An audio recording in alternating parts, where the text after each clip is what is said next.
பறந்து விரிந்த இந்த பாராய பிரபஞ்சத்தில் ஒரு மனிதனுக்கு நிலையான செல்வம் கல்வி. அப்படி இந்த உலகத்திலே ஒரு மனிதனுக்கு நிலையான செல்வம் கல்வி. கல்வியை தவிர இந்த உலகத்திலே செல்வம் என்பது வேறு எதுவும் கிடையாது. அப்படி இருக்கக்கூடிய கல்வி கற்றறிந்த கனமானிய மக்களுக்கும் அமர்ந்திருக்கக்கூடிய பிரம்மர், சத்திரர், சூத்திரர், வைஷ்ணவர் என்று சொல்லக்கூடிய 4 வித வண்ணத்தார்களுக்கு எனது பெருத்த வணக்கம். ஓம் நமச்சிவாய, ஓம் நமச்சிவாய, ஓம் நமச்சிவாய என்ற சொல்லில் நான் முழுமையாக நிறைந்து ஓம் என்னும் பிரணவத்தின் உட்பொருளுமாகி ஓம்கார ஒளியான சக்தியின் சமேதனுமாகி சர்வத்தையும் சிவத்துள்ளே அடக்கி சத்தியலோகம், தபோலோகம், சொர்லோகம், மகர்லோகம், உகர்லோகம், ஜனலோகம் என்று சொல்லக்கூடிய பூமிக்கு மேலே 6 உலகங்கள் அதலம், விதலம், சுதலம், மகாதலம், தலாதலம், ரசாதலம், பாதாளம் ஆகிய 14 புவனங்களை படைத்து சரம், அட்சரம் என்று 2 வகையாக சொல்லப்பட்ட அண்டசம், ரூபசம், சராயுசம் என்று சொல்லக்கூடிய 4 வகை யோனி, 7 வகை பிறப்பு, 84 லட்ச ஜீவ கோடிகளை படைத்து அந்த ஜீவ கோடிகளுக்குள் உள்ளும் புறமும் நிறைந்து பசி என்பதே உயிர், உயிர் என்பதே இந்த ஆண்டவன் என்பதை தெளிவுபடுத்தி ஆணவம், கண்மம், மாயை என்பது பாசம், அப்பாசத்தை அடித்தால் இந்த சிவத்தை அடையலாம் என்ற சித்தாந்தத்தை தெளிவுபடுத்தி பிறப்பு இறப்பு என்பதை முறையாக்கி இன்பமும் துன்பமும் வாழ்க்கை என்னும் கடலை கடக்கும் படகாக்கி சிருஷ்டி, திதி, சங்காரம் என்று சொல்லக்கூடிய 3 தொழில்களிலே முதல்வனாய் சங்கரன் என முன் தோன்றி அத்தியும் கொன்றையும் ஆரமாய் அணிந்து அரவத்தை அணிகலனாகவும் புலித்தோலை ஆடையாகவும் சிரசினிலே கங்கையும் திங்களையும் சடையிலே தரித்து கரத்தில் சூலமும் கபாலமும் ஏந்தி எம்மை போற்றி புகழ்ந்திடும் வசுக்கள் என்பர். ருத்திரர் 11, ஆதித்யர் 12, அஸ்வனி தேவதைகள் 20, 30 முக்கோடி தேவர்கள், 48,000 ரிஷிகள், கிண்ணரர், கிம்புருடர், கருடகாந்தனர், சித்தி வித்யாதரர், பூத கணங்களோ புடைசூட இந்த உலகெங்கும் படியளக்கும் பரமேஸ்வரனாகவும் சர்வேஸ்வரனாகவும் காலகண்டனாகவும் நீலகண்டனாகவும் இந்த உலகத்தை காத்து வருகின்றேன். யான் படியளக்க புறப்படும் நேரம் என்னுடைய தேவி பார்வதாவை பார்க்க வேண்டும். பார்வதா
தாயும் தந்தையும் அங்கு இல்லை.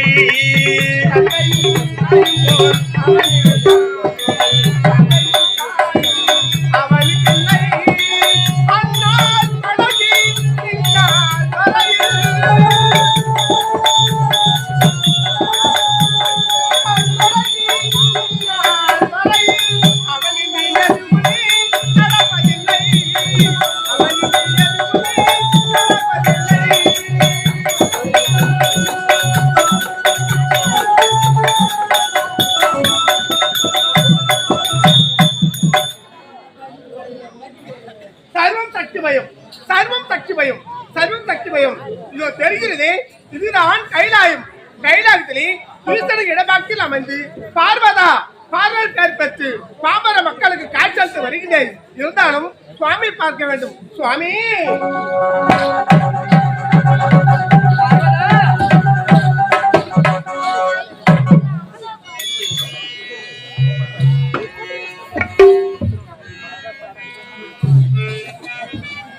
ஆண்டவா, ஈசா, பரமேசா, கைலாசவாசா, சுவாமி பாதமே காண்பிக்கிறேன். ஆண்டவா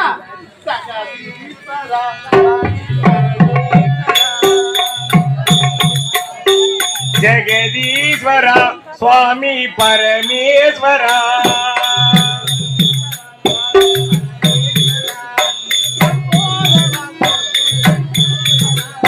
பரமேஸ்வரா சுவாமி ஜெகதீஸ்வரா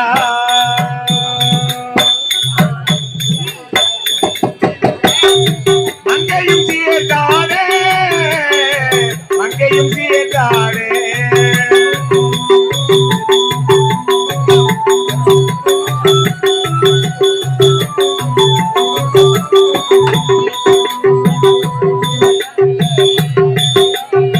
மங்கையும் சீர்காடே மங்கையும் சீர்காடே லம்போதரா சுவாமி கங்காதரா லம்போதரா சுவாமி கங்காதரா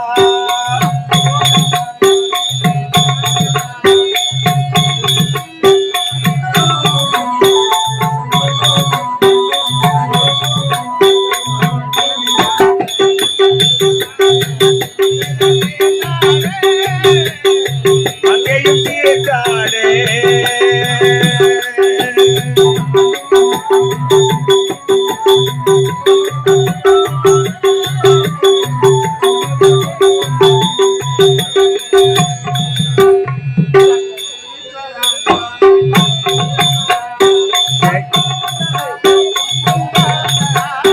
பரமேஸ்வரா சுவாமி ஜெகதீஸ்வரா சுவாமி பாதமே பணிக்கின்றேன். சுவாமி பார்வதா, ஆண்டவா, இந்த உலகத்திலே பரமனின் பாதத்தை பணிந்தபடியாலே நீ எப்படி வாட வேண்டும் தெரியுமா? கண்ணே தேவி, சுவாமி வாழ்வாய் பெண்ணே, மனமுள்ள பாவையின் இளமையில் நானது, வாழ்வாய் பெண்ணே.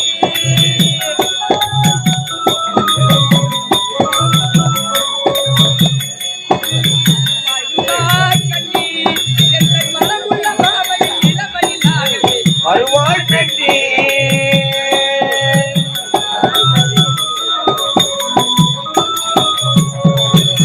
தேவி பார்வதா, சுவாமி கலையாத கல்வியும் ஓர் கபடு வாராத நட்பும் குறையாத வயதும் தவறாத சந்தானமும் தாழாத கீர்த்தியும் மாறாத வார்த்தையும் ஒரு தடைகள் மாறாத கொடையும் இப்படி 16 செல்வங்களை ஒரு மனிதன் பெற்றுவிட்டால் அவனையே தெய்வம் என்று போற்றுவார்கள்.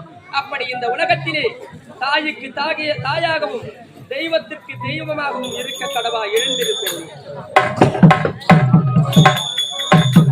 சுவாமி சுவாமி இருந்தாலும் ஆமா, இந்த நேரத்தில் உங்களை பார்க்கும் போதெல்லாம் பார்க்கும் பொழுது என்னுடைய மனமே தாங்கவில்லை. சுவாமி அப்படியா? ஆமா பார்வதா, சுவாமி எப்படி உங்களை பார்க்கும் போதெல்லாம் பார்க்கின்ற பொழுது இந்த மனமாகப்பட்டது எப்படி தெரியுமா? எப்படி? ஆண்டவா, இறைவா, பரமேசா, ஜெகதீசா, கைலாசவாசா, முனீஸ்வரா, சுவாமி இரவு பகல்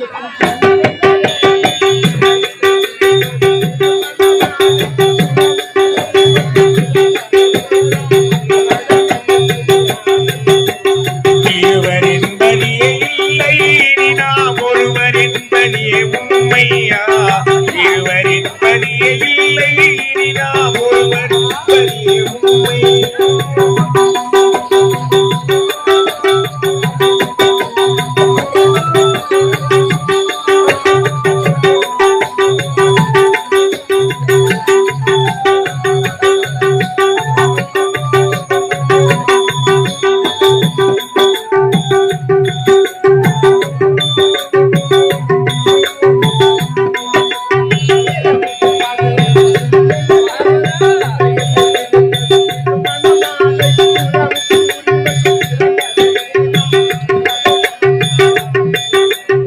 இருவர் என்பதே இல்லை இனி நாம் ஒருவர் என்பதே உண்மையா இருவர் என்பதே இல்லை இனி நாம் ஒருவர் என்பதே உண்மை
சுவாமி, இந்த உலகத்திலே நாமே தாய் தந்தையாக இருந்து உண்மையாக இந்த உலகத்தையே காத்து வருகின்றோம். உண்மையாக சுவாமி. ஆனால் இதுவரைக்கும் யாருக்குமே ஒரு குறை என்பதே கிடையவே கிடையாது. அப்படியே இந்த கைலாயத்திலே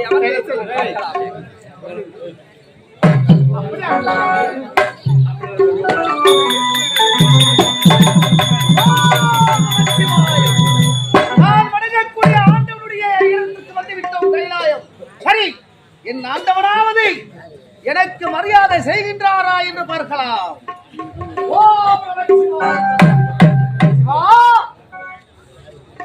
ஈசா, என்ன ஒரு ஆணவம்! இவ்வளவு நேரம் நான் அழைத்துக் கொண்டிருக்கின்றேன், ஆனால் என் குரலுக்கு மதிப்பு கொடுக்கவில்லையே. சிவா, நான் அழைக்கும் என் குரல் செவிக்கு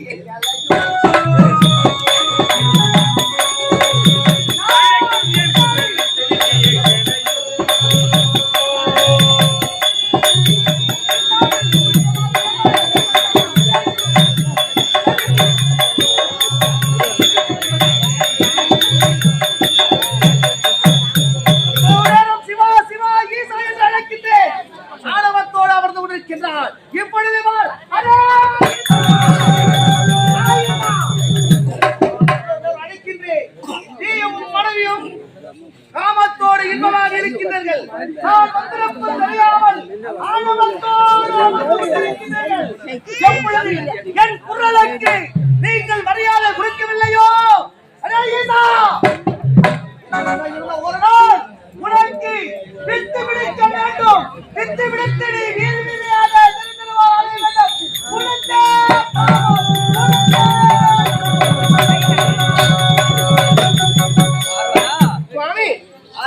துர்வாசக மகமுனி சாபத்தை கொடுத்து செல்கின்றார். அவன் விடும் சாபம் நமக்கு என்ன செய்ய போகிறது? உண்மையாக அப்படியே